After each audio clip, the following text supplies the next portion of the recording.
కళ్ళని పూలతో తెరిచాని, చేయి పడితే మెత్తని లేఖకి గాయం అయిపోదా?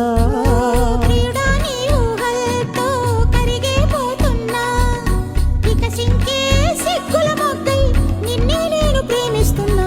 కదిలే కాలమే జీవితం, మేఘం తెల్ల కాగితం. వ్రాసే నీకే ముందుగా మదిలో మాట తీయగా, చంద్రుడు సూర్యుడు వార్తాహరులంట. రేపవలు ఎప్పుడైనా